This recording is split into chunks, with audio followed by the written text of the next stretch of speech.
Why, may buntag mga idol. Karon day naganohon na mi nga mga ligo kay tungod sa kainit sa panahon. So ang plano na mo ari maligo sa Kantuyok, medyo layo gini ang among giatuan.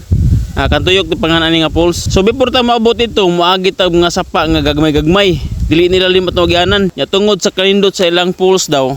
First time guna ako dire, daghan ka nga ligo, makaabot na mo nga lubog ng tubig kani kadaghan nga ligo. Bisag ka na mga mabaw na, bisa kaninyo nakita karon sa screen, mabaw na gani pero nagya po nga ligo kay puno day kuno kayo do sa babaw. So kani mo ni atong primero nga agian nga sapa, gamay lang mabaw na siya. Yon pangkaduha mao gyapon ni ngani. So kay ganahan ta adventure, adto kita moagi sa lisod-lisod dita moagi nan sayon. Adto dire sa kanang mag thrilling kayo ba kay maghuwat man diha og nay madakdak, mahagbong ba para natay pag content nga makalingaw. So kani di ang kasabot ani nga mga ligo dire kaning mga homeboys nga taga Muar sad ni nga ulitaw dire sa among barangay. So ila kong gidala dire kay nindot kuno kayo pero mura sa kagi silutan. Kay lisod kay magyanan usa ka sipet nimo pakong gani mong agtang ng mga bato, daghan kay mga bato nya dagkor ba kayo. Ya noon makalingaw sa kay dagham sa mga magkuyog-kuyog. Labi na og kanang nagyo magkabuang bisag dili pa hubog pero golds na. Mao na ni ang pangtulo ni siya nga gianan medyo laom-laom na gidayo ko na inform nila nga laom mga gianan nagdalap yung daghang gamit ra ba na pagigibag nga gamay. So mao to ako na lang gianda mo mga gamit para isaka ako gipagawas ulo nagoy nabasa ni uban. Wa ko ma-inform ani nga lisod day kayo nga gianan. Dili magaingon nga lisod gyud badal-dalar man pero maagi lagi kaning ang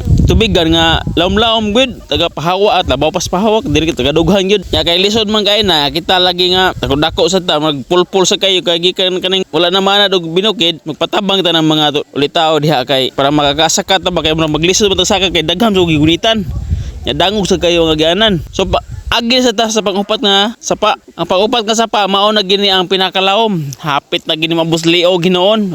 Wagi na pog gina, agi na basa. Para lang moabot ta dito sa pinakanindot kuno nga spot nga kaliguanan. Na kuno po dito ang daghan kay nga tawo. So mao to gipadayon na mo ang pagadto. Pero kani lagi nga maginambog-hambog sa ta dili na ta pagunit nila.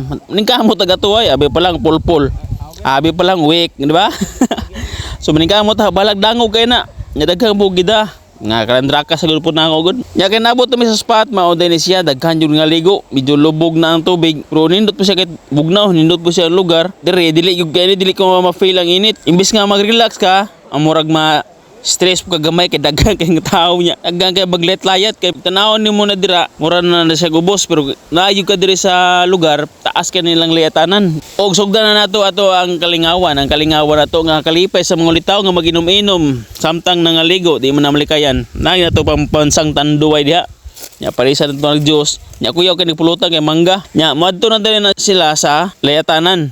So sila ra akong gipadala sa kamera kay murag action ta ka blaka diha na kay taas man kayo. Dili na ako makaya nga malayat diha kay maglaet ang kuto-kuto magkabuhion ta. So nalingaw ra pud ko bisan og daghang tao kay mga gara-garaon sa dito mga kauban. Nya diri namis ko ni babae kay mulayat kid lagi kuno siya. Mo to ni saka siya dito. Og nilayat gid dugay siya nang kalayat kay sige inuktok sige tanan-tanaw sa iyang layatanan bag. Nagduduha og layat. Pero grabe na og kabilib niya kay nilayat gyud. Og mao ni sa bayhana mao ni kato nilayat. Guwapa biya. Pero di ta padaplin ta ana kay murag delikado ta di ta kaapil na ilang layat diha kay basig maguna atong tiyan wawan ni non. Pila ka oras na naghan gyapon bisag hapon na nagyapon dagang nangabot nasa babaw naglakaw-lakaw diha mao na napamugila yung liguan kuno sa babaw mo sad nga nalubog ang diri sa ubos pero goods gyapon kaliguan.